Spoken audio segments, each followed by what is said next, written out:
بلدة ميتا كذلك تخرجون জোরে বলুন আল্লাহু আকবার। তিনি সেই মহান প্রভু যিনি আসমান থেকে পরিমাণ মতো পরিমিত ভাবে আকাশ থেকে বাড়ি বর্ষণ করেন, বৃষ্টি নাজিল করেন।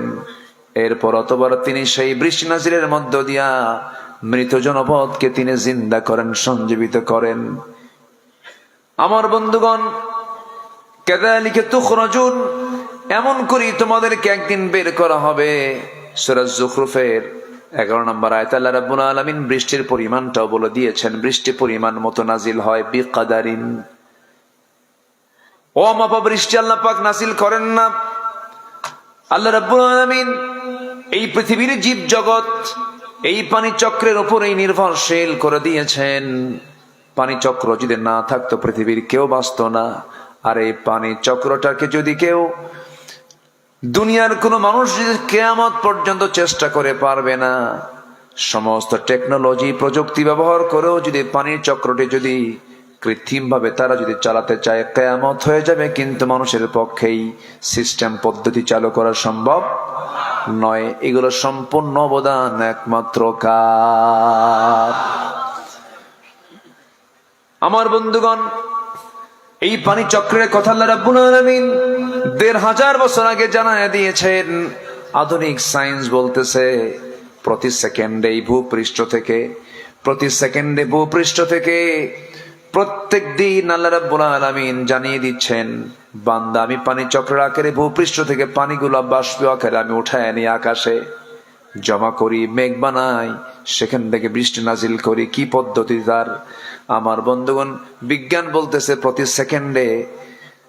সেকেন্ডে ভূপৃষ্ঠ থেকে যে পরিমাণ পানি বাষ্প আকারের উপরে আসে, প্রত্যেকটা সেকেন্ডে তার পরিমাণ হলো 16 মিলিয়ন টন।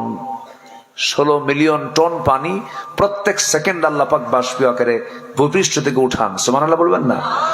16 মিলিয়ন টন, হ্যাঁ, উপরের দিকে ওঠে। তার ওজন আছে না? পানির ওজন নাই? 16 মিলিয়ন টন প্রতি সেকেন্ডে উঠাচ্ছেন আমার খেদমতের জন্য, আমার জমির আবাদের ফলন ঠিক রাখার জন্য।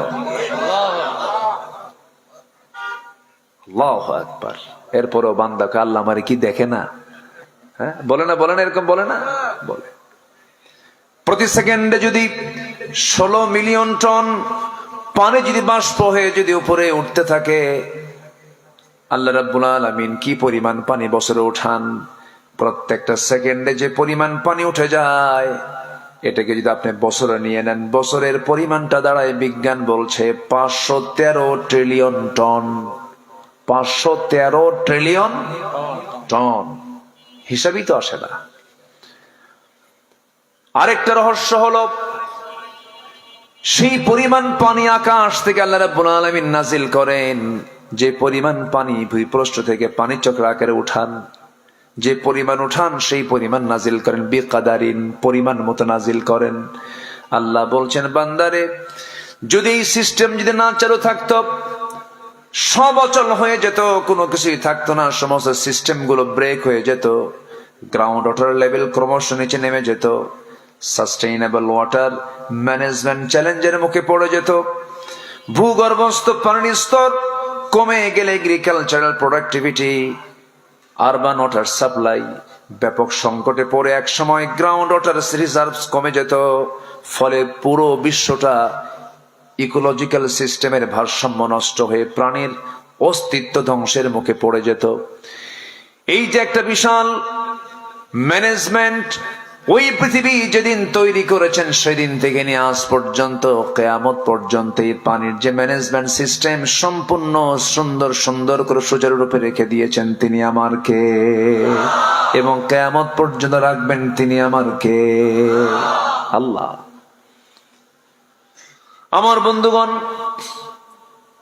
সে আল্লাহ রাব্বুল আলামিন আমাকে আপনাকে এই কিতাবটা দিয়েছেন।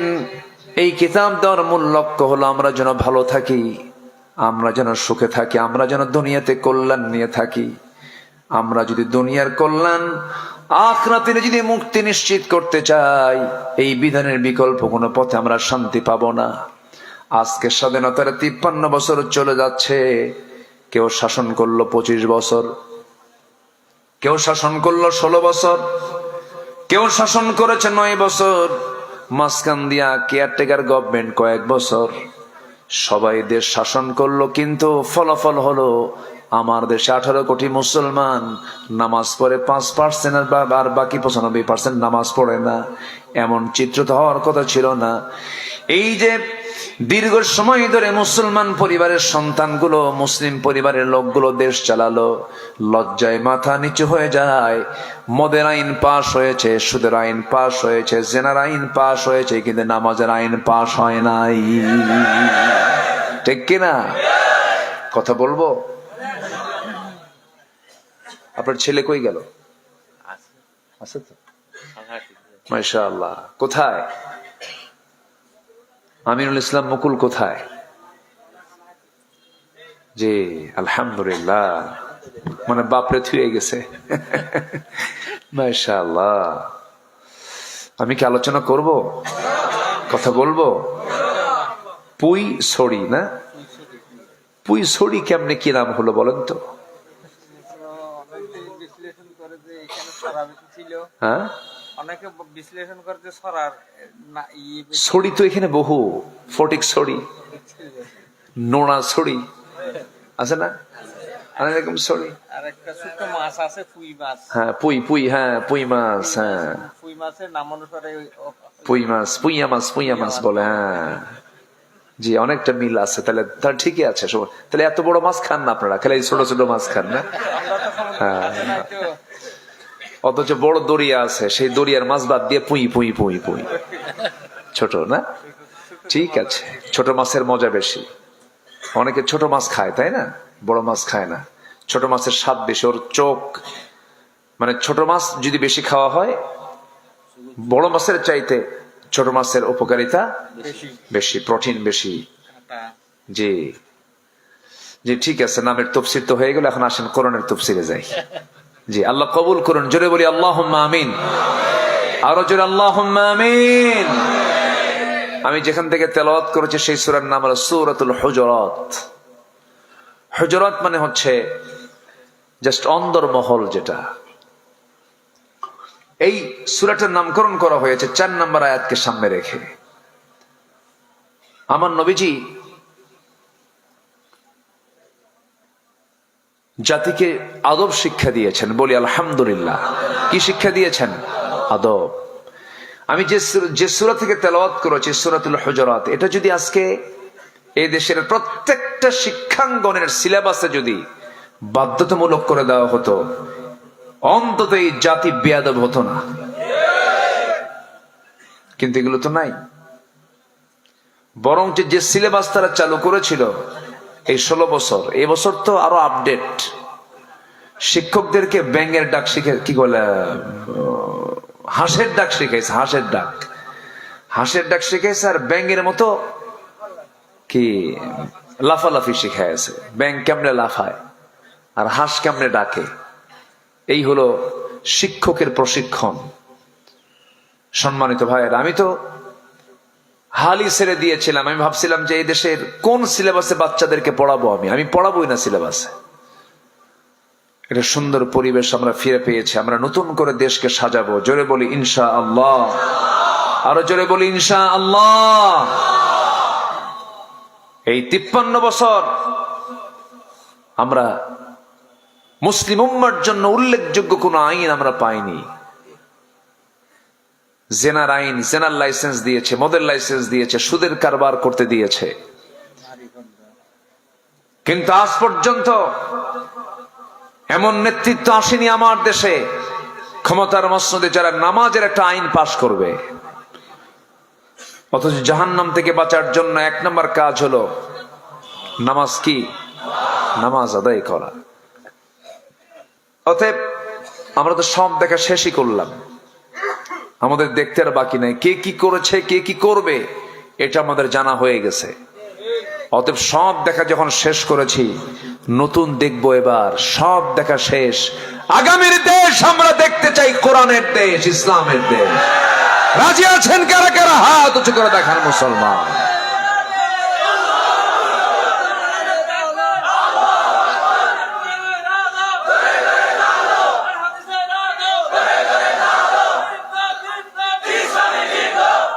আল্লাহ কবুল করুন। আরো জোরে আমিন, আরো জোরে আমিন। সম্মানিত ভাইয়েরা, আমি যেখান থেকে তেলাওয়াত করেছি সেই তেলাওয়াতকৃত আয়াতটি আমি একটু বলতেছি। যারা মুমিন হবে তারা কি শত্রু হবে না ভাই ভাই হবে? আমরা কি হয়ে আছি এখন? ভাই ভাই কই? এই দেশের শতাধিক দল। ডাক্তারকে যদি বলা হয় ভাই ওই ডাক্তারটা কেমন, কত গরু, ওর মধ্যে কোনো জ্ঞান আছে নাকি? হুজুরকেও যদি বলা হয় হুজুর হুজুর ওই মাদ্রাসার ওই হুজুরটা কেমন, ও তো ছাগল। মানুষ ছাগল হয়? মানুষ গরু হয়? আজকে আমরা এই চিত্র আমরা আজকে চিত্রায়িত হতে দেখছি। দেশের ক্ষমতার মসনদে আজ পর্যন্ত যত শাসক আমার দেশে শাসন করেছেন, বলুন তো কোন শাসক কি কোনোদিন বলছে যে আমার এই কাজটা ভুল হয়েছে? বলেন। তাহলে আমার দেশের শাসকরা কিন্তু মানুষ না, সব ফেরেশতা। ফেরেশতা না? যেহেতু ভুল হয় না, ভুল হলে তো ভুল স্বীকার করবে। এই 53 বছরে কোন শাসক গোষ্ঠী বলল না যে আমি অমুক কাজটার সিদ্ধান্ত আমার ভুল হয়ে গেছে, বলে নাই।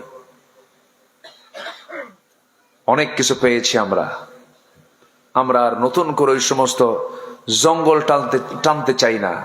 আমরা চাই সৎ, যোগ্য এবং নামাজি নেতৃত্ব। আসতে বলবেন না, জোরে বলুন ঠিক কিনা? নামাজি নেতৃত্ব আমরা দেখতে চাই। এই জন্য আমাদের সম্পর্ক, বন্ধুত্ব কমাতে হবে না বাড়াতে হবে? বাড়াতে হবে। আল্লাহ রাব্বুল আলামিন বলেন, ইন্নামাল মুমিনুনা ইখওয়াতুন ফাসলিহু বাইনা আখাওয়াইকুম ওয়াত্তাকুল্লাহা লাআল্লাকুম তুরহামুন। জোরে বলুন আল্লাহু আকবার। মুমিনরা হলো পরস্পর ভাই ভাই। যদি কোনো বুঝ কম বেশি হয়ে থাকে, যদি কোনো প্রবলেম কম বেশি হয়ে থাকে, নিজেদের মধ্যে ঠিকঠাক করে নাও। ফাসলিহু, ঠিকঠাক করে নাও। গন্ডগোলটাকে বাড়তে দিও না। শত্রুতাকে তোমরা নতুন করে সৃষ্টি করো না। সকল শত্রুতাকে সম্পূর্ণ ধুয়ে মুছে সাফ করে তোমরা একতার বন্ধনে আবদ্ধ হয়ে যাও। আল্লাহ রাব্বুল আলামিন এই আহ্বান শুধু এক জায়গায় নয়, বহু জায়গায় দিয়েছেন। আরেক জায়গায় বলছেন, ওয়াতাসিমু বিহাবলিল্লাহি জামিআন ওয়া লা তাফাররাকু واذكروا نعمة الله عليكم إذ كنتم أعداء فألف بين قلوبكم فأصبحتم بنعمته إخوانا। জোরে বলুন আল্লাহু আকবার। ভ্রাতৃত্বের বন্ধনে একতাবদ্ধ হয়ে যাও। والمؤمنون والمؤمنات بعضهم أولياء بعض يأمرون بالمعروف وينهون عن المنكر। জোরে বলুন আল্লাহু আকবার। মুমিন পুরুষ এবং মুমিন নারী হলো পরস্পরের বন্ধু। তারা সম্পর্কের গভীরতায় পৌঁছে যাবে, একে অপরের তারা বন্ধু হয়ে যাবে। সাহাবে কেরামদের মধ্যে ভ্রাতৃত্বের বন্ধন এত মজবুত ছিল যে, এত গভীর থেকে গভীরতর ছিল যে, কিছু এক্সাম্পল দিলে স্পষ্ট হয়ে যাবে। স্বপ্ন পর্যন্ত তাদের এক হয়ে যেত। আমার নবীর ইন্তেকাল হয়েছে, ইন্তেকালের পরে দ্বিতীয় খলিফার আমল চলছিল। দ্বিতীয় খলিফা কে বলেন তো? দ্বিতীয় খলিফা কে? আমি কি আলোচনা করব না শেষ করে দেব? এই চাটা আছে না, চা জিকির করি লা ইলাহা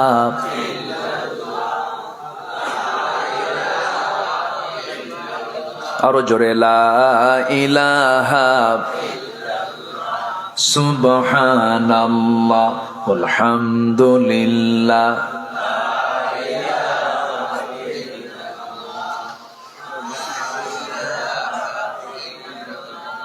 আরো জোরে লা ইলাহা। আসমানে আল্লাহ, জমিনে আল্লাহ, আসমানে আল্লাহ, জমিনে আল্লাহ, হায়াতে আল্লাহ মৌতে আল্লাহ লা ইলাহা আরো জোরে লা ইলাহা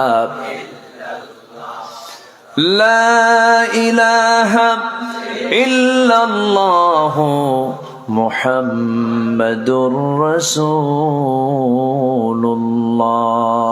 সাল্লাল্লাহু আলাইহি ওয়াসাল্লাম। স্বপ্ন পর্যন্ত তাদের এক হয়ে যেত। কি ভ্রাতৃত্ব তাদের মাঝে ছিল। দ্বিতীয় খলিফার নাম কি বলুন বলুন বলুন বলুন। আমি যে প্রশ্ন করছি, প্রশ্ন করলে দুটো উপকার, একটা হলো মনোযোগিতা নষ্ট হয় না, বুঝতে সহজ হয়। আবার একটু জিকির করি আল্লাহ আল্লাহ।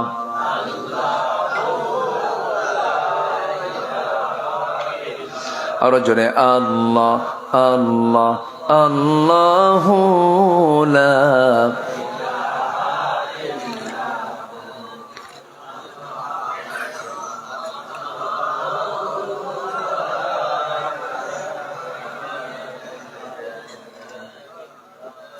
আরো জোরে লা ইলাহা লা ইলাহা ইল্লাল্লাহু মুহাম্মাদুর রাসূলুল্লাহ সাল্লাল্লাহু। অনেক দিন আগে এক মাহফিলে বললাম, ওমরে ফারুককে চিনেন কে? সামনে থেকে এক ছেলে দাঁড়ায় বলে, হুজুর আমি চিনি। কে? আমাদের বাড়ির দোতলায় ভাড়া থাকে। ও যতটুকু জানছে ততটুকু বলেছে। এই ওমর সে ওমর নয়, এমন ওমর যে ওমরকে আল্লাহ তাআলা কি সুন্দর করে সিলেক্ট করেছেন। আল্লাহ নিজে দুনিয়া থেকে বিদায় হওয়ার আগে রাসূলকে জানিয়ে দিয়েছেন। রাসূল বলেছেন ওমর জান্নাতি। জোরে বলেন সুবহানাল্লাহ। ওমর কি? জান্নাতি। আবু বকর জান্নাতি, উসমান, আলী, তালহা, আব্দুর রহমান জান্নাতি। 10 জন। কয়জন? শুনবেন কথাগুলো, শুনবেন শুনবেন, আগ্রহ আছে? কক্সবাজার, চট্টগ্রাম, কি সুন্দর জনপদ, আলহামদুলিল্লাহ। তো এটা বাঁশখালী কেমনে হলো বুঝলাম না। বাসকালী হলো যখন আবার ঢুকলাম কোন দিক দিয়া? যে ওই দিক থেকে ঢুকছি কোন থানা দিয়া? আনোয়ারা থানা হইয়ে এই যে জলদি থানা এই যে প্রেম বাজার কি কোন? টাইম লাগে। প্রেম বাজার কি বাঁশখালী? না না, বাসকালীতে পড়ছে আর কি, 11 নম্বর ইউনিয়ন। ও বাঁশখালী না, আচ্ছা আচ্ছা আচ্ছা। এটা সীমান্ত মনে হয়, পেকুয়ার এটা মনে হয় সীমান্ত। জি এই ইউনিয়নটা সীমান্ত। বলছি প্রেম বাজার মানে কোনো সংঘর্ষ নাই সেখানে, না, আল্লাহ রাসূলের খালি প্রেমই হয়। আল্লাহ রাসূলের কি প্রেম হয়? আল্লাহ রাসূলের প্রেমের উদ্দেশ্য বলে উনি একটা হাফেজ ছিলেন, ও আলেম, আমার বড় ভাই। আলহামদুলিল্লাহ। তাহলে যাই হোক, তাহলে আল্লাহ রসুলের প্রেম যদি হয় তাহলে তো ভালো। কিন্তু এখন প্রেম মানে কি? প্রেমের সংজ্ঞা কি? দুজন একটু গাছের তলে বসবে, না না, জোড়ায় জোড়ায় গল্প করবে। এই নোংরামিগুলো আজকের সমাজে কম না বেশি? ওগুলো কি প্রেম বলে না জেনা বলে? ওটার নাম কি প্রেম না জেনা? ওটার নাম কি প্রেম না দুষ্টামি, নোংরামি, জেনা, ব্যভিচার, ঠিক কিনা? এটা হচ্ছে প্রেম বাজার। ভালো সুন্দর নাম, আলহামদুলিল্লাহ। কোরআনে হাফেজ ছিলেন, জি। কয়েকটা মসজিদ করছিলেন। তাহলে দ্বিতীয় খলিফার নাম ওমর রাদিয়াল্লাহু আনহু। তার খেলাফত আমলে সাইয়েদনা আলী একদিন ঘুমিয়ে পড়েছেন বিছানায়। ঘুমিয়ে পড়ার পরে ঘুমের মাঝেই তার স্বপ্ন শুরু হয়ে গেছে। ঘুমের মধ্যে আমরা স্বপ্ন দেখি কিনা বলেন? প্রত্যেক মানুষ কম বেশি স্বপ্নের মধ্যে দেখে। ঘুম চলে গেলে বিভিন্ন স্বপ্ন দেখে। এই স্বপ্নের ভিতরে কিছু স্বপ্ন আছে সত্য, যা শয়তান সুরত ধারণ করতে পারে না। আমার রাসূল নিজে বলে দিয়েছেন যে স্বপ্নে আমাকে দেখে সে 16 না আমাকেই দেখে। কারণ শয়তান আমার সুরত কখনো ধারণ করতে পারে না, লালন করতে পারে না। সাইয়েদনা আলী রাত্রিবেলা ঘুমিয়ে পড়েছেন। স্বপ্নের মধ্যে তিনি দেখতে পেলেন বিশ্বনবী তার ঘরে তাশরীফ এনেছেন। তার ঘরে ঢুকে সালাম দিয়ে আমার নবীজি তার শিয়রে বসে বলছে, আলী, বহুদিন যাবত তোমার সঙ্গে আমার দেখা হয় না, আজকে দেখা করতে আসলাম। আলী, মুখটা ফাঁকা করো। ব্যাগের মধ্যে অনেকগুলো খেজুর ছিল, পোটলার মধ্যে খেজুর ছিল। সেখান থেকে একটা খেজুর 3 আঙ্গুলে নিয়ে আমার নবীজি স্বপ্নের মধ্যে তাকে খাওয়ায়া দিলেন। সাইয়েদনা আলী স্বপ্নের মধ্যেই তিনি খেয়ে নিলেন। যখন তিনি খেজুরটা মুখের মধ্যে নিয়েছেন, হঠাৎ করে ঘুম ভেঙে গেছে। ঘুম থেকে জায়গা পেয়ে দেখেন তাজা খেজুরের স্বাদ তার জিহ্বায় ফুটে উঠেছে।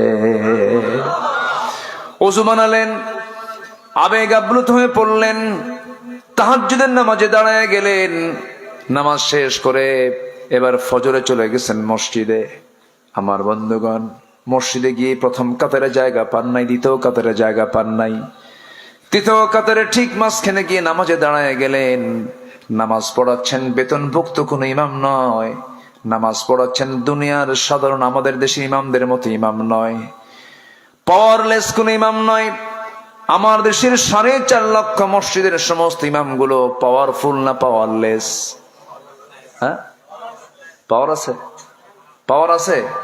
পাওয়ার নাই। তো সকালে আছে চাকরি, বিকেলে নাই। হুজুর টান টপলা বাঁধেন, বহু কিছু করছেন, চলে যান। কেন? আপনার নজর খারাপ, মেয়েদের দিকে চেয়ে থাকেন। আছে কিনা? আছে কিনা বলেন? আচ্ছা। কিন্তু পাওয়ারলেস ইমাম তোমার ফারুক ছিলেন না। এমন একজন ব্যক্তি ইমামের মুসাল্লায় দাঁড়ায় গেছেন, যিনি হলেন অর্ধ দুনিয়ার শাসনকর্তা ওমর ফারুক রাদিয়াল্লাহু তাআলা আনহু। নামাজে দাঁড়ায় গেছেন, যিনি শাসক হবেন তিনি তো ইমাম হবেন। এটাই তো চিত্র হওয়া দরকার ছিল। আমরা আমার দেশের জন্য দোয়া করি, আল্লাহ এমন একটা শাসক আমার দেশে দিয়ে দাও, যে রাষ্ট্র চালাবে, বঙ্গভবন চালাবে, আবার দুনিয়ার সকল আইন কানুন গুলোকে সে দেখবে, রাষ্ট্র চালাবে, সবকিছু চালাবে। আবার মসজিদের যখন দায়িত্ব চলে আসবে, মসজিদের গুরুত্বপূর্ণ দায়িত্ব, নামাজের দায়িত্ব সে পালন করবে। যে রাষ্ট্রের ইমাম হবে সে নামাজের ইমাম হবে, যে নামাজের ইমাম হবে সে রাষ্ট্রের নেতা হবে। ঠিক কিনা? আমরা দুটোকে এক জায়গায় দেখতে চাই। রাজি আছেন তো? রাজি আছেন তো? সাইয়েদনা আলী নামাজে চলে গেলেন। ফজরের আজান শুরু হয়ে গেছে, নামাজে দাঁড়ায় গেছেন সাহাবায়ে কেরাম। সাইয়েদনা আলীও নামাজে দাঁড়ায় গেছেন। ওমর ফারুক রাদিয়াল্লাহু আনহু নামাজ পড়াচ্ছেন। নামাজ পড়া শেষ হয়ে গেছে। নামাজ যখন শেষ হয়ে গেছে, ওমর ফারুক রাদিয়াল্লাহু তাআলা আনহু নামাজ শেষ হওয়া মাত্রই মাসনুন দোয়াগুলো পড়লেন না। মাসনুন দোয়াগুলো না পড়ি সেই দিনের মতো তাড়াহুড়ো করে উঠলেন। তাড়াহুড়ো করে উঠে একজন এক টোপলা খেজুর দিয়ে গেছে হাদিয়া, সেই টোপলাটা হাতের মধ্যে নিলেন। বন্টন করার দায়িত্ব কাউকে না দিয়ে ওমর ফারুক নিজেই বন্টনের দায়িত্ব নিলেন। প্রথম কাপের সবার হাতে হাতে 2-3টা করে খেজুর দিয়ে যান। দ্বিতীয় কাপের 2-3টা করে খেজুর সবার হাতে দিয়ে যাচ্ছেন। তৃতীয় নাম্বার কাপের যখন খেজুর দেওয়া শুরু করেছেন, সবাইকে 2-3টা করে খেজুর দিয়ে দিলেন। কিন্তু আলীর কাছে যখন চলে গেলেন ওমর ফারুক রাদিয়াল্লাহু তাআলা আনহু, তাকে 2টা দিলেন না, 3টাও দিলেন না, মাত্র একটা খেজুর 3টা আঙ্গুলে নিলেন। আর বলছেন, আলী মুখটা ফাঁকা করো। মুখটা ফাঁকা করলেন, একটা খেজুর মুখের মধ্যে দিলেন আর বললেন, খাও। সাইয়েদনা আলী বলছেন, আমার আগের জনকে আপনি 2-3টা করে খেজুর দিলেন, সবার হাতে হাতে খেজুরে আরো খেজুর আছে, আপনি আমাকে একটা খেজুর দিলেন, তাও মুখে কেন? ওমর ফারুক কাঁদতে কাঁদতে বলছেন, ওরে ওরে আলী আমার ভাই রে, গত রাত্রে যদি আমার রাসূল তোমাকে একটা বেশি 2টা খেজুর খাওয়ায় দিতেন, আমি তোমাকে 2টা খেজুরে খাওয়ায় দিতাম। একটু জোরে বলে সুবহানাল্লাহ, একটু জোরে বলে সুবহানাল্লাহ। এই যে একটা ভ্রাতৃত্ব, এই যে একটা পারস্পরিক মোহাব্বত, এই যে পারস্পরিক আন্তরিকতা, এই পারস্পরিক উখুয়াত, যেদিন থেকে মুসলমানদের কমা শুরু হয়ে গেছে, সেই দিন থেকে পেটনটা কমছে না বাড়ছে? কমছে না বাড়ছে? বলেন। যতই দূরত্ব বাড়াবেন ততই বাতিলরা সুযোগ পেয়ে যাবে। এই জন্য আল্লাহ রাব্বুল আলামিন এখানে সুন্দর করে বলছেন, ইন্নামাল মুমিনুনা ইখওয়াতুন ফাআসলিহু বাইনা আখওয়াইকুম ওয়াত্তাকুল্লাহা লাআল্লাকুম তুরহামুন। নিঃসন্দেহে মুমিনরা হলো পরস্পর ভাই ভাই। ফাআসলিহু, অবশ্যই তোমরা ইসলাহ করে নাও, তোমাদের ভাইয়ের মাঝে কোনো গন্ডগোল রেখে দিও না। আমার নবীজি একদিন মসজিদ নববীর মধ্যে বসে আছেন, এক সাহাবী নবীর সামনে এসে দাঁড়ালেন, সবাইকে লক্ষ্য করে বলছেন, ও সাহাবীরা, তোমরা কি জানো এই সাহাবী আমার জান্নাতি? সুবহানাল্লাহ বলবেন না? দ্বিতীয় দিন আবার গেছেন, রাসূল বলেন এই সাহাবী আমার জান্নাতি। তৃতীয় দিন চলে গেছেন, রাসূল বলেন এই সাহাবী আমার জান্নাতি। সাহাবীরা আশ্চর্য হয়ে গেলেন, রাসূল এই সাহাবীর ব্যাপারে 3টা দিন সাক্ষ্য দিলেন, কি যেন আমল আছে তার। ওই সাহাবীর পিছে পিছে ওমরে ফারুক চলে গেলেন তার বাড়িতে। বাড়িতে গিয়ে বলছো, আমার ভাই রে, রাসূল তোমাকে জান্নাতি বলেছেন, তোমার আমল কিছু আমার নেওয়া দরকার, তুমি কিছু আমার আমল আমাকে শিখায় দাও। সেই সাহাবী বলছেন, আমিরুল মুমিনিন ভাই ওমর, আপনি আমাকে যে বিষয়টা জানার জন্য আপনি আমার বাড়ি পর্যন্ত চলে এসেছেন, আমার বিশেষ কিছু আমল আপনি দেখতে পাবেন না।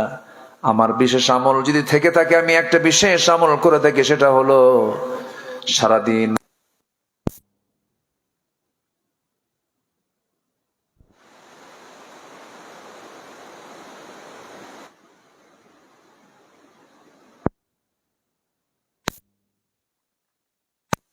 হলো কোনো কষ্ট যদি পেয়ে থাকিও, ঘুমানোর পূর্বে আমি এই কথা বলি, আজকে আমার সঙ্গে যত লোকের সঙ্গে কথা হয়েছে, দেখা হয়েছে, যে যতই মন খারাপ করুক না কেন, যাকে আমি যতই পরিমাণ কষ্ট দেই না কেন, আমিও কষ্ট পাই না কেন, সমস্ত কষ্টকে সব ভুলে গিয়ে আমি সবাইকে মাফ করে দিলাম। আপনি মাফ করে দিবেন, আপনি উদার হবেন, আপনি ভ্রাতৃত্ব তৈরি করবেন, মহাব্বত তৈরি করবেন। সম্মানিত ভাইয়েরা, এটার ফলাফলটা ইতিবাচক, এটার ফলাফলটা বড় মজবুত ফলাফল। যদি আজকে মুসলিম উম্মাহ, যদি 56টি মুসলিম রাষ্ট্র যদি আজকে একটা প্ল্যাটফর্মে থাকতো, গোটা পৃথিবীর নেতৃত্ব মুসলমানদের হাতে চলে আসতো। কিন্তু আজকে মুসলমান কি শুধু পৃথক না মহা পৃথক? মহা পৃথক। মারামারি মোনাজাত হবে কিনা ফরজ নামাজের পরে, মারামারি, রাসূল নূর না মাটি, কি স্টাডি দেখছেন, গবেষণা দেখছেন? রাসূল নূর মাটি নিয়ে মারামারি, মিলাদ কিয়াম নিয়ে মারামারি, এরপরে কি বলে তারাবির নামাজ নিয়ে মারামারি, 8 রাকাত না 20 রাকাত, এরপরে আর কি আছে, হাত বাঁধা নিয়ে, বুকে হাত বাঁধবে না নাভিতে হাত বাঁধবে। কেউ বলে বুকে হাত বাঁধা জায়েজ নাই, কেউ বলে নাভিতে হাত বাঁধা জায়েজ নাই। একজন বলতেছে যারা বুকে হাত বাঁধবে এটা হারাম, একজন বলতেছে যদি নাভিতে হাত বাঁধে এটা হারাম। এখন এক সাধারণ মানুষ এখন নামাজে দাঁড়ায় ভাবতেছে এখন কোন দিকে হাত বাঁধি, হাত বাঁধার জায়গা না পায় আল্লাহু আকবার কপালে, কোথায় নিয়ে গেছে? কপাল। আমরা ভ্রাতৃত্ব চাই, জোরে বলি ইনশাআল্লাহ, আর জোরে বলি ইনশাআল্লাহ। ভ্রাতৃত্ব নষ্ট করা যাবে না। আমার বন্ধুগণ, আরেকজন সাহাবীর কথা মনে হয়ে গেল, কি ভ্রাতৃত্ব তাদের মাঝে বিরাজ করেছে। আমার নবীজি মক্কার বাসিন্দা ছিলেন, মক্কা থেকে মদিনায় চলে গেছেন নানির বাড়ি বেড়ানোর জন্য, নাকি বেড়ানোর জন্য গেছেন উনি। আমার নবীজি মক্কা থেকে মদিনায় চলে আসলেন দুনিয়ার কোন স্বার্থের জন্য নয়, শুধুমাত্র ইসলামের জন্য। ঘর বাড়ি ছেড়ে দিয়া আমার নবীজি সাহাবে কেরামকে নিয়ে যখন মদিনার দিকে রওনা করলেন, মদিনায় চলে এলেন। আমার নবীজি কিছু কিছু সাহাবী ছিল প্রচুর সম্পত্তির মালিক, মিলিয়নার সাহাবী ছিলেন, বিলিয়নার সাহাবী ছিলেন, এক্সপোর্ট ইম্পোর্টের বিজনেস ছিল তাদের। সব কিছু ছেড়ে দিয়া নবী যখন মক্কা থেকে মদিনায় যখন হিজরত করে চলে গেলেন, কিছু কিছু সাহাবী সব কিছু ছেড়ে দিয়ে, বউ বাচ্চা ছেলে মেয়ে, ব্যবসা বাণিজ্য সব ছেড়ে দিয়ে নবীর সঙ্গে তারা হিজরত করলেন। এর মধ্যে একজন গুরুত্বপূর্ণ সাহাবী ছিলেন, সেই সাহাবীটার নাম হচ্ছে আব্দুর রহমান ইবনে আউফ। আব্দুর রহমান ইবনে আউফ রাদিয়াল্লাহু তাআলা আনহু চলে গেলেন তিনি মক্কা থেকে মদিনায়। মক্কায় তার বিশাল বড় ব্যবসা ছিল, কোটি কোটি টাকার সম্পদের তিনি বিজনেস করেছেন। যখন তিনি মদিনায় হিজরত করলেন, কিচ্ছু নাই, শুধু হাত আর পা নিয়ে সেখানে মদিনায় আমার নবীর সামনে বসে আছেন সাহাবী। রাসূল তাকে দেখে কেঁদে ফেললেন। কেঁদে ফেলে বলছেন, আব্দুর রহমান রে, নিজের চোখে দেখেছি মক্কায় তোমার কত বড় ব্যবসা ছিল, বহু সহায় সম্পদ তোমার ছিল, বউ ছিল, ছেলে ছিল, মেয়ে ছিল, সব ছেড়ে দিয়ে তুমি আজকে মদিনায় এসে ফকির হয়ে গেছো। আব্দুর রহমান, তোমার কি মন খারাপ নাকি? মুস্কি হাসি মেরে বলছে, ইয়া রাসূলুল্লাহ, আমি যা পেয়েছি পৃথিবীর কেউ আমাকে এত কিছু দিতে পারবে না। আমি আপনাকে পেয়েছি ইয়া রাসূলুল্লাহ, আমি আপনাকে পেয়েছি, আমি আল্লাহকে পেয়েছি, আমার কিছুই পাওয়ার দরকার নাই। রসুল বলছেন, আব্দুর রহমান এইদিকে আসো, দেখি তোমার জন্য কিছু করা যায় নাকি। আমার নবীজি রাস্তায় দাঁড়ায় থাকলেন, দেখি কোন প্রিয় সাহাবী আমার আসে নাকি। আমার নবীজি একজনকে পেয়ে বলছেন, ও মদিনার আনসারের সাহাবী, শোনো, আমার এই সাহাবী আব্দুর রহমান চরম কষ্টে আছে, দেখো তো এর জন্য কিছু করা যায় নাকি। আমার নবীজির কাছে এই সাহাবী যখন দাঁড়ানো, সেই সময় বলছে, হুজুর আপনার যখন আবদার, আপনি যখন বলেছেন, এটিকে মানা করা যায় নাকি? আপনার সাহাবীকে আমি নিয়ে যাচ্ছি। আনসার সাহাবী আব্দুর রহমান ইবনে আউফ কি ঘোড়ার পিঠে তুলে নিয়ে তিনি চললেন মদিনার অলিতে গলিতে। সামনে পেলেন বিশাল বড় একটা খেজুর বাগান। এত বড় খেজুর বাগান মদিনা তার দ্বিতীয়টা কারো নাই। এত বড় খেজুর বাগানের সামনে আমার নবীজির দেখিয়ে দেওয়া সেই সাহাবী আব্দুর রহমান ইবনে আউফকে ওই জমির মালিক, ওই বাগানের মালিক সামনে দাঁড় করায় বলতেছে, আব্দুর রহমান ইবনে আউফ, এই খেজুর বাগান আল্লাহ পাক আমাকে দিয়েছেন, এই খেজুর বাগানের মালিক আল্লাহ পাক আমাকে বানিয়ে দিয়েছেন। তুমি যদি চাও, আমি এই মুহূর্তে এই সম্পত্তি, এই খেজুর বাগানটা আমি তোমার নামে দলিল করে দিলাম। একটু আস্তে কোন সুবহানাল্লাহ, জোরে বলি সুবহানাল্লাহ, আরো জোরে সুবহানাল্লাহ। কি প্রাপ্তিতে তাদের মাঝে বিরাজ করেছে। এরপরে বলতেছে, ভাই তুমি এটা নিতে পারো, আমার আরেকটা খেজুর বাগান আছে। এরপরে তিনি বলছেন, ভাই আব্দুর রহমান, আমি জানি এই মদিনার কোন মেয়ের বাবা তোমার সঙ্গে তার মেয়েকে বিয়ে দেবে না, কারণ তোমার ঘর নাই, বাড়ি নাই, এখানে তোমার বাড়ি নয়, কেউ তোমার সঙ্গে কেউ কারো মেয়েকে বিয়ে দেবে না। কিন্তু তোমার তো যৌবন আছে, তোমার তো যৌবনের হকও আছে। আল্লাহ পাক আমাকে দুইটা স্ত্রী দিয়েছেন, যে কোনো একটা স্ত্রীকে আমি তালাক দেব, সেই বউটাকে তুমি তোমার বউ বানাইয়া নিবা। ইন্নামাল মুমিনুনা ইখওয়াহ। আমার বন্ধুগণ, এই কথাগুলো আব্দুর রহমান ইবনে আউফ শুনে এবার ওই মদিনা আনসার সাহাবীকে জড়িয়ে ধরে বলছে, ও আনসার ভাই, তুমি যতটুকু বলেছো আমি তাতেই খুশি হয়ে গেছি। খেজুর বাগান আমার লাগবে না, খেজুর বাগান আমাকে দিতে হবে না, আমার জন্য তোমার বউকেও তালাক দেওয়া লাগবে না, সব আমার হয়েছে। যদি আমার কিছু উপকার করতে চাও, একটা ব্যবসা শিখায় দাও, আমার একটা বাজারে দেখায় দাও। বাজারে দেখায় দেওয়া হলো, ব্যবসা কিছু দেখিয়ে দেওয়া হলো, ব্যবসা শুরু করে দিলেন। আল্লাহ পাক আব্দুর রহমানের ব্যবসা এমন বরকত দিয়ে দিলেন যে এত বরকতে তিনি ধন্য হয়ে গেলেন। তিনি আব্দুর রহমান ইবনে আউফ, তিনি মদিনা আসার পর নতুন করে ব্যবসা করে এত সম্পদের মালিক হয়েছিলেন। মুতার যুদ্ধে তিনি 3 বস্তা সোনা দান করেছিলেন। কয় বস্তা? 3 বস্তা।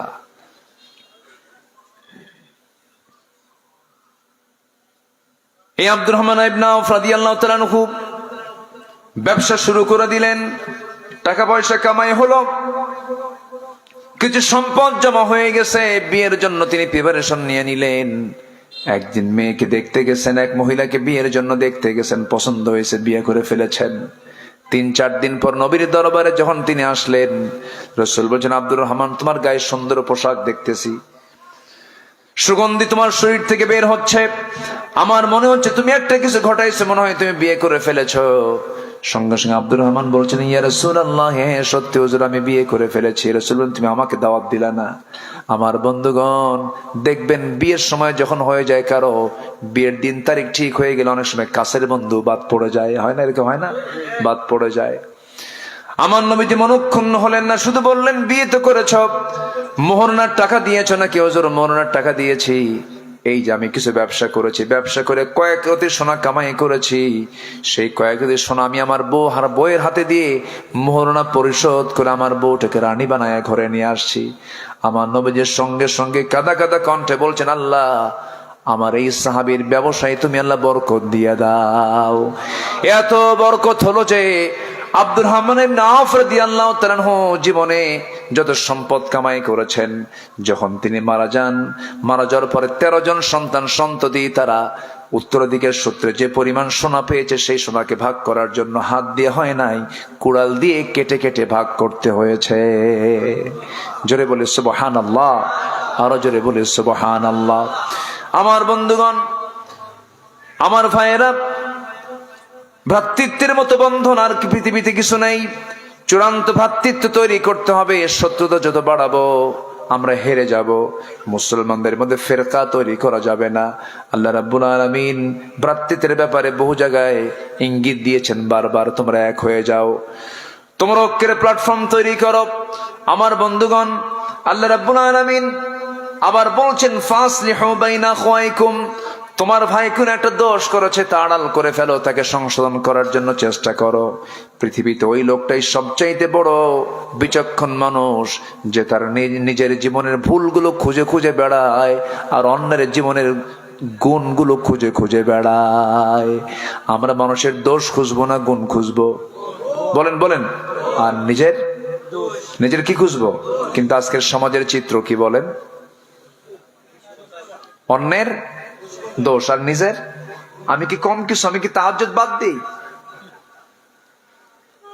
আমি কি নামাজ বাদ দিই? 3 বার হজ করছি আমি, ট্রিপল হাজি। সুদ খায়। সুদ খাওয়া হাজি আছে না নাই? সুদ খাওয়া হাজি আছে না নাই? বলবো, কথা বলবো। সুদের কারবার এই সময় কেউ উঠবেন না, উঠলে কিন্তু ভাববো ওটাই সুদ খায়।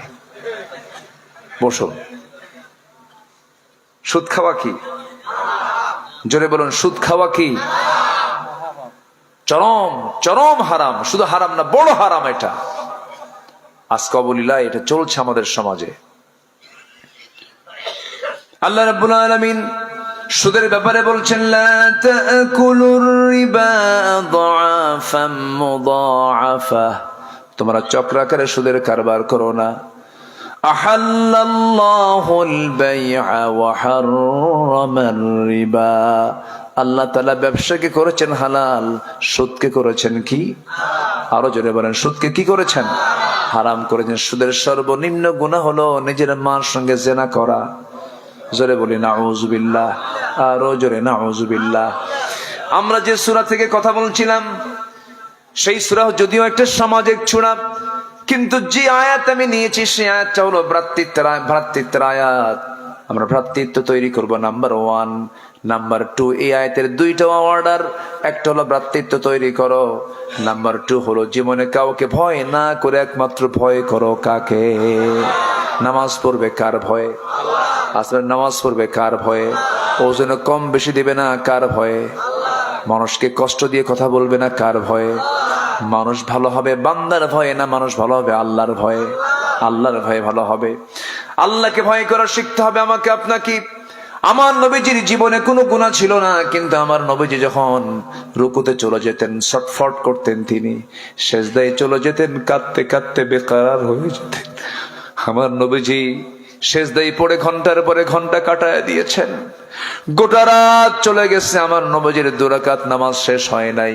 ওয়াল্লাযীনা ইয়াবিতুনা লিরাব্বিহিম সুজদান ওয়া কিয়ামা ওয়াল্লাযীনা ইয়াকুলুনা রাব্বানা ইসরিফ আন্না আযাবা জাহান্নাম ইন্না আযাবাহা কানা গরামান ইন্নাহা সাআত মুস্তাকাররান ওয়া মুকামা। জোরে বলুন আল্লাহু আকবার। আমার নবীজির রাত যখন শুরু হয়ে যেত, ডুকরে ডুকরে কাঁদতেন, আওয়াজ করে করে কাঁদতেন। কোন এক রাতের আধারে আমার নবীজির পাশে আম্মা জান আয়েশা বসেছিলেন। আমার নবীজি সেজদায় পড়ে কাঁদতেছেন, তার সেজদার কান্না দেখে ছটফট করছেন আমার আম্মা জান আয়েশা সিদ্দিকা রাদিয়াল্লাহু তাআলা। এক সময় আওয়াজ তার বন্ধ হয়ে গেল, আওয়াজ বন্ধ হয়ে গেছে, নড়াচড়া নাই, কোনো আওয়াজ নাই। আম্মা জান আয়েশা সিদ্দিকা মনে মনে ভাবতেছেন রাসূল বুঝি ইন্তেকাল করেছেন। তিনি তার গায়ে চিমটি কাটলেন, রাসূল নড়ে উঠলেন। নামাজ শেষ করার পরে বলছে, আয়েশা আমাকে চিমটি কাটলে কেন, কি হয়েছে? তিনি বলছেন, ইয়া রাসূলুল্লাহ, আপনি সেজদা থেকে মাথা নড়ান না, আপনি শরীর নড়াচ্ছেন না, সম্পূর্ণ চুপচাপ আছেন। আমি মনে মনে ভাবতেছি রাসূল বুঝি দুনিয়া থেকে বিদায় নিয়েছেন। আমার নবীজির ঘন্টার পরে ঘন্টা চলে যেত সেজদার ভিতরে, এত পরিমাণ কাঁদতেন, কাদার আওয়াজ বের হতো। নাসাই শরীফের হাদিস, আমার নবীজি যখন কাঁদতেন নামাজের মধ্যে, কোন পাতিলে পানি নিয়ে যদি পাতিলটা যদি গরম করা হয়, চুলায় যদি রাখা হয়, চুলার আগুনে ওই পানি যেমন যখন সিদ্ধ হওয়ার পরে যখন টকবক করে, ওই পানির আওয়াজের সমান পানি যেমন সিদ্ধ হলে পরে যেমন আওয়াজ করে, আমার নবী যখন সেজদায় পড়ে কাঁদতেন, টকবক গলা পানির মতো আমার নবীর মুখ থেকে আওয়াজ বের হতো। চোখ থেকে পানি বের হয়ে যেত, যায় নামাজ ভিজে যেত। আমার বন্ধুগণ, এই জন্য জীবনের সকল জায়গায় কাউকে ভয় করা যাবে না, ভয় করতে হবে কাকে? নামাজ পড়বো কয় ওয়াক্ত? আসতে বলবেন না, কয় ওয়াক্ত নামাজ? একানা জামাতে, বুঝে না না বুঝে, জেনে না না জেনে, বলেন জেনে না না জেনে, তাড়াহুড়ো না, আস্তে আস্তে। কিছু কিছু মুসল্লি আছে মসজিদে আসলেই মনে হয় বাড়িতে বউ মরছে, এরকম আছে না? আসে সবার শেষে আর ইমামকে শুধু হুমকি দেয়, হুজুর এই যে ঘড়ি দেখেন, ঘড়ি দেখেন, তাড়াতাড়ি খুতবা দেন, আছে না নাই? ঘড়ি দেখার দায়িত্ব কি মুসল্লির না খতিবের? আর ম্যাক্সিমাম মসজিদে ঘড়ি দেখে কে? মুসল্লি দেখে। মুসল্লি দেখে আর হুজুরকে বলে, হুজুর সময়ের জ্ঞান নাই আপনার? এই জাতীয় হুমকি ধামকি যে সমস্ত মুসল্লি ইমামকে দেয়, ওর চাইতে বড় বেয়াদব জমিন আর দ্বিতীয়টা নাই। এরকম বেয়াদব কিছু আছে না? আছে, এটা ঠিক না, ওটা বলার দরকার নাই। আমাদের এখানে আছে, ওটা বলার দরকার না। আমার কেউ কয়ে দেয় নাই তো, আমাদের বলে দেয় নাই, আমি এমনি বলছি। এরকম সচরাচর আছে না নাই বলেন? আছে, ঠিক না? আমার বন্ধুগণ, নামাজে কোনো তাড়াহুড়ো করা চলবে না। ইমাম নামাজ যত লম্বা করে তার সম্মান তত বেশি। আল্লাহু আকবার বলেন। তারাবির নামাজ, আমার দেশে কিছু কিছু মসজিদ আছে 20 রাকাত নামাজ 10 মিনিটই শেষ। শয়তান কয় আমিও বুঝি নাই, আছে না নাই? আমিও বুঝি নাই। এক হাফেজ সাহেব সুন্দর করে তেলাওয়াত করেন, আস্তে আস্তে করে তেলাওয়াত করেন, তারাবি নামাজ পড়ান। আরেকজন তাড়াহুড়ো করে তারাবি পড়ায়। সমস্ত মুসলিমরা রিপোর্ট করলো যে হুজুর আস্তে আস্তে পড়ে, একটু তো আইলসা হুজুর, ওটা দিয়ে কাম হবে না, ওটাকে চেঞ্জ করো। কিন্তু না না, প্রকৃত সহি ইমাম তো তিনি, যিনি আস্তে আস্তে করে প্রত্যেকটা আয়াত শেষ করে করে সুন্দর করে কোরআন তেলাওয়াত করে করে নামাজ পড়াবেন। নামাজ পড়ার নিয়ম তাড়াহুড়ো নয়, নামাজ পড়ার নিয়ম হলো আস্তে আস্তে। কারণ আমার জীবনের শ্রেষ্ঠ মুহূর্ত হলো, ইমানদারের জীবনের শ্রেষ্ঠ মুহূর্ত হলো নামাজ। জোরে কোন সুবহানাল্লাহ। যার নামাজ সুন্দর তার সব সুন্দর, যার নামাজ সুন্দর নয় তার পৃথিবীর কোনো কাজে সুন্দর নয়। আমার নবীজি নামাজের ব্যাপারে খুব যত্নশীল ছিলেন। আমরা নামাজটা রেগুলার পড়বো। কয় ওয়াক্ত বলেন? আসতে বলবেন না, কয় ওয়াক্ত? বুঝে না না বুঝে। নামাজের মধ্যে যদি কোনো বান্দা যদি বুঝে নামাজ পড়তে পারে, একজন বুঝবার নামাজি কখনো দুনিয়ার দল করতে পারে না। কি ঠিক কিনা বলেন? এক লোকের বাড়ি হলো মসজিদের সাথে, লোকটা হিন্দু। প্রত্যেক দিন মসজিদের পাশে দিয়ে যায়, আর ইমাম সাহেব যখন রুকু থেকে ওঠে তখন বলে হলো সামি আল্লাহু লিমান হামিদা। তো হিন্দু লোকটা মনে মনে চিন্তা করে, এই ইমাম সাহেবের হলোটা কি? এই গোটা দুনিয়া জুড়ে একটা নামই আছে মহিলার নাম হামিদা, এছাড়া আর দোয়া পাওয়ার মতো কোনো মহিলা নাই। এটা হলো হিন্দুর চিন্তা। কাকে বলবে এখন? তোর ঘরের সাথে এক মুসলমান আছে, তাকে ডাক দিয়ে বলে, ভাই তোমাদের ইমাম সাহেবের হলোটা কি? প্রত্যেক দিন শুধু এক মহিলার নামে দোয়া করে, হামিদা হামিদা হামিদা। রহিমা আছে, করিমা আছে, হামিদা মেয়েটা কার মেয়ে? এটা দাদা বাবুর মনে এই চিন্তা আসছে, কিউরিওসিটি জাগছে। তখন যাকে প্রশ্ন করেছে সে আবার মুসলমান। সে বলছে, ভাই আপনি যে আমাকে প্রশ্ন করলেন, আমি তো 25 বছর যাবৎ প্রথম কাতারি 5 ওয়াক্ত নামাজ আমি জামাতের সঙ্গে আদায় করে, কিন্তু আজ পর্যন্ত আমি ঠিক মতো বলতে পারি না আসলে হামিদা মেয়েটা কার মেয়ে। কি কথা কি বুঝতেছেন আপনারা? বুঝতেছেন? তাহলে ওই হিন্দুর ভিতরে আর এর মধ্যে কোনো তফাৎ আছে? আসতে বলেন, তফাৎ আছে। যে নামাজি সুদ খায়, যে নামাজি তার বউকে উলঙ্গ করে রাস্তায় বের করে রাখে, যে নামাজি তার সন্তানকে মদের বোতল তুলে দেয়, যে নামাজি আলেমদের বিরুদ্ধে কথা বলে, যে নামাজি আল্লাহর আইনের বিরুদ্ধে কথা বলে, সে নামাজি নয়, সে ভণ্ড, সে প্রতারক। নামাজি এমন হবে না তো? নামাজি কি এমন হয়? এমন হতে পারে না। আমরা আসল নামাজি হব। জোরে বলি ইনশাআল্লাহ, আর জোরে বলি ইনশাআল্লাহ। যেখান থেকে আমি তেলাওয়াত দিয়ে শুরু করেছি, এই তেলাওয়াত কিন্তু আয়াতের মধ্যে দুটো হুকুম। ফাসলিহু, তোমরা ঠিকঠাক করে নাও। ভ্রাতৃত্বের কোনো ফাটল হলে পরে সেটা তোমরা সংশোধন করে এটাকে জোড়াতালি দিয়ে ঐক্যের প্ল্যাটফর্ম তৈরি করো। এবং সাবধান, ওয়াত্তাকুল্লাহ, তোমরা কাকে ভয় করো? আসতে বলবেন না, কাকে ভয় করো? আল্লাহকে ভয়। এক জায়গায় না সব জায়গায়? আলোতেও ভয়, অন্ধকারেও ভয়, সব জায়গায় ভয় করতে হবে। কিন্তু আল্লাহ যে এমন আল্লাহ, যে আল্লাহর কাছে কোনো আলো নাই, অন্ধকার সব সমান। জোরে কান সুবহানাল্লাহ। আল্লাহ রাব্বুল আলামিন বলেন, وَيَعْلَمُ خَائِنَةَ الْأَعْيُنِ وَمَا تُخْفِي الصُّدُورُ। তোমার চক্ষু কি খিয়ানত করে, তোমার অন্তরে তুমি কি চিন্তা করেছো, কি দানা বেঁধে রেখেছো, পৃথিবীর কেউ না জানলেও জানেন একমাত্র তিনি আমার কে। এই জন্য আমার বন্ধুগণ, আমরা আল্লাহকে ভয় করব, ভ্রাতৃত্বের বন্ধনটাকে মজবুত করব। আর কিছু হুকুম আল্লাহ রাব্বুল আলামিন সূরা হুজুরাতের মধ্যে দিয়েছেন, মোটামুটি 10টা হুকুম। কয়টা হুকুম বলেন? 10টা হুকুম। এর মধ্যে 2টা হুকুম আমরা জেনে নিলাম, একটা হলো সংশোধন করে নেব, নাম্বার 2 হলো আমরা ভয় করব কাকে? আল্লাহকে। আরো 8-9টা হুকুম আছে, আমি একটা একটা করে বলবো। আমাকে সময় দেওয়া যাবে? সবাইকে আমাকে সময় দিবেন? ওঠে কেন, কি হয়েছে? হ্যাঁ, জিকির করুন, লা ইলাহা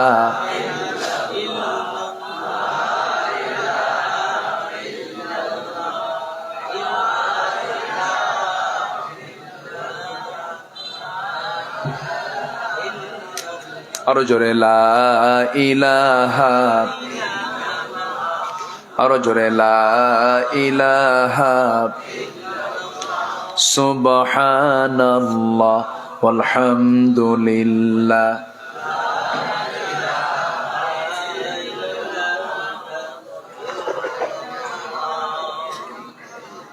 আরো জোরে, লা ইলাহা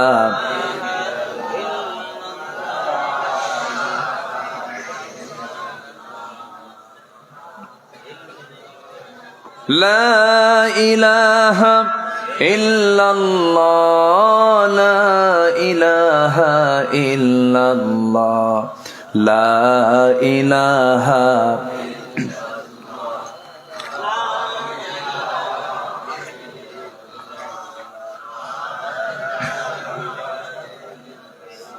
আসমানে আল্লাহ, জমিনে আল্লাহ, আসমানে আল্লাহ, জমিনে আল্লাহ, হায়াতে আল্লাহ, মৌতে আল্লাহ, লা ইলাহা, লা ইলাহা ইল্লাল্লাহ মুহাম্মাদুর রাসূলুল্লাহ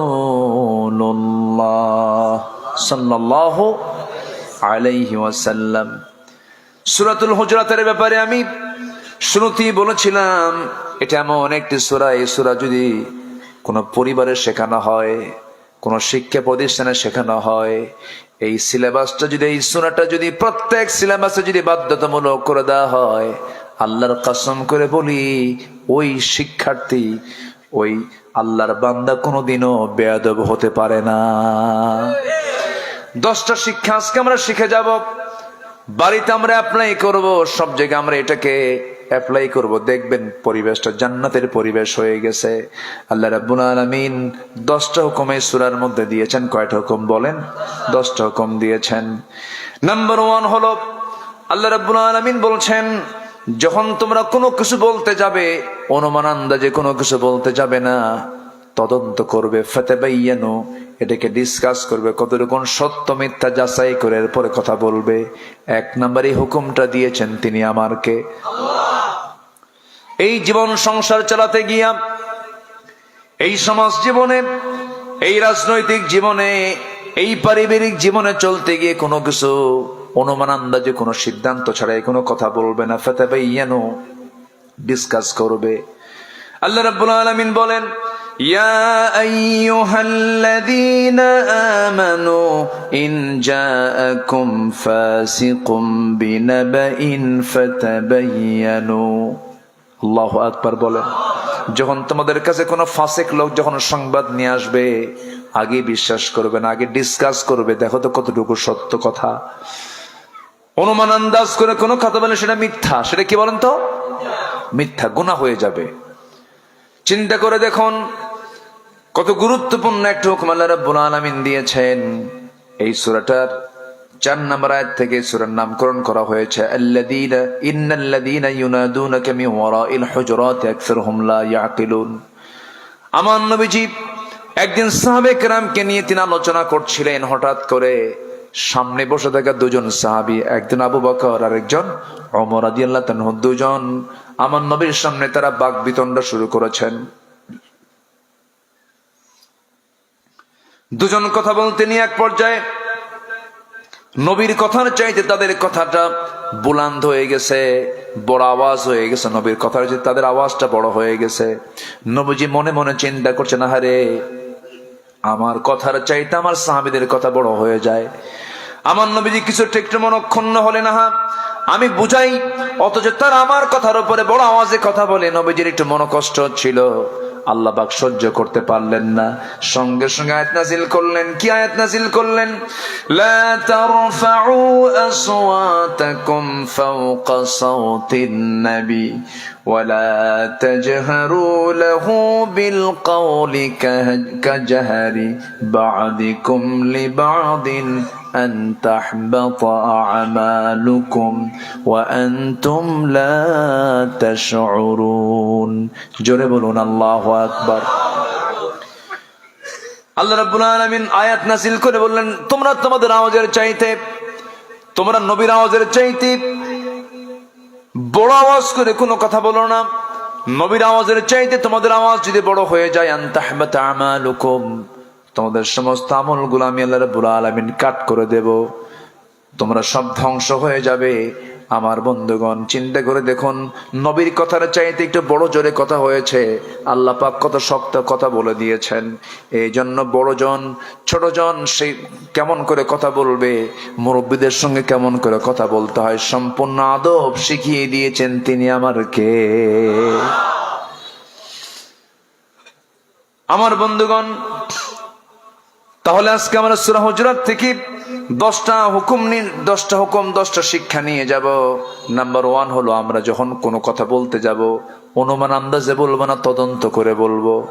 তদন্ত করে বলবো, সত্যি যাচাই করে বলবো, এমনি আমার আন্দাজে কোনো কথা বলবো না।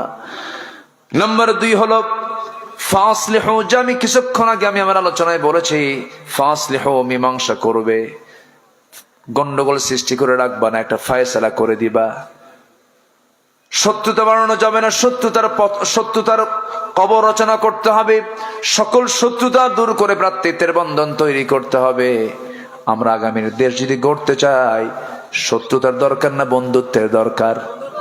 কিসের দরকার বলেন? বন্ধুত্বের দরকার। ভ্রাতৃত্বের প্রয়োজন আছে, বন্ধুত্বের প্রয়োজন আছে, নচেত এই বিজয় টিকবে না। আমার বন্ধুগণ, এই জন্য কিছু গুণ আমাকে আপনাকে অর্জন করতে হবে। ফাসলিহু, মীমাংসা করো, গন্ডগোল সৃষ্টি করো না। নাম্বার 3 হলো ওয়াকসিতু, ন্যায় বিচার করো। সঠিক বিচার তোমাকে করতে হবে, সঠিক বিচার তোমাকে শিখে নিতে হবে। সঠিক বিচার ছাড়া ইমানদার বেঠিক বিচার করলে তাকে জাহান্নাম যেতে হবে। নাম্বার 5 হলো, কোন নারী অপর নারীকেও যেন উপহাস না করে। নারীর ক্ষেত্রে হুকুমটা দিয়েছেন কে? আল্লাহ তাআলা। ওয়ালা তালমিসু, নাম্বার 6 হলো, অপমান করবে না, মানুষের সম্মান নিয়ে সিনেমিনে খেলবে না। দামুহু মালুহু ওয়া আরদুহু, রক্ত, সম্পদ, সম্মান, এই 3টা জিনিস পরস্পরের জন্য এটা বড় আমানত। আপনি একজনকে অপমান করবেন, বড় ক্ষতি করে ফেললেন। আপনি একজন সম্পদে হাত দিবেন, এটা বড় ক্ষতি করে ফেললেন। এই সমস্ত কাজগুলো করা যাবে না। ওয়ালা তালমিজু, অপমান করবে না। নাম্বার 7 হলো ওয়ালা তানাবাজু, তোমরা একে অপরকে একে অপরের প্রতি দোষারোপ করবে না, অনুমান আন্দাজে একে অপরকে তোমরা দোষ চাপায়া দেবে না। নাম্বার 8 হলো ইজতানিবু কাসীরাম মিনাজ-জান্নি, তোমরা অনুমান আন্দাজ করে কোনো কথা বলবে না, নেতিবাচক কোনো অনুমান করবে না। যে কাজ সে করেই নাই তুমি তাকে সন্দেহ করে ফেললে এটা বড় গুনার কাজ হয়ে যাবে। আল্লাহ রাব্বুল আলামিন সুন্দর করে আয়াতে বলছেন ইজতানিবু কাসীরাম মিনাজ-জান্নি ইন্না বা'দায-জান্নি ইসমু ওয়ালা তাজাসসু ওয়ালা ইয়াগতাব বা'দুকুম বা'দা। জোরে বলুন আল্লাহু আকবার। নাম্বার 9 হলো ওয়ালা তাজাসসু, একে অপরের গোপনীয় কোনো বিষয় নিয়ে গুপ্তচর বৃত্তি করবে না, গোয়েন্দাগিরি করতে যাবে না। নাম্বার 10 হলো ওয়ালা ইয়াগতাব বা'দুকুম বা'দা, তোমরা একে অপরকে কখনো গীবত শিকায়ত করবে না, গীবতের কাছে যাবে না। আল্লাহ রাব্বুল আলামিন এই যে হুকুমগুলো করেছেন কত আগে দিয়ে দিয়েছেন, এই হুকুমগুলো যদি আজকের সমাজে যদি শিখায় দেওয়া হতো, এই সমস্ত বান্দার দ্বারা কখনো বান্দার হক নষ্ট হবে এমন কোন আচরণ প্রকাশ পেত না। জোরে বলুন ঠিক কিনা? আমার ভাইরা, আমার বন্ধুগণ, আজকের মাহফিলে যারা আসছেন, আমি একটা সিদ্ধান্ত আমি আপনাদের কাছ থেকে জানতে চাই, সেটা হলো আসছে মাহফিলে মৃত্যু যতদিন পৃথিবীতে বেঁচে থাকবো 5 ওয়াক্ত নামাজ কখনো ছাড়বো না, এমন সিদ্ধান্ত কি নেওয়া যায় নাকি? এমন সিদ্ধান্ত নিতে চান কারা কারা? একটা হাত তুলে দেখান তো দেখি। জোরে বলি ইয়া আল্লাহ, আরো জোরে ইয়া আল্লাহ। আমাদেরকে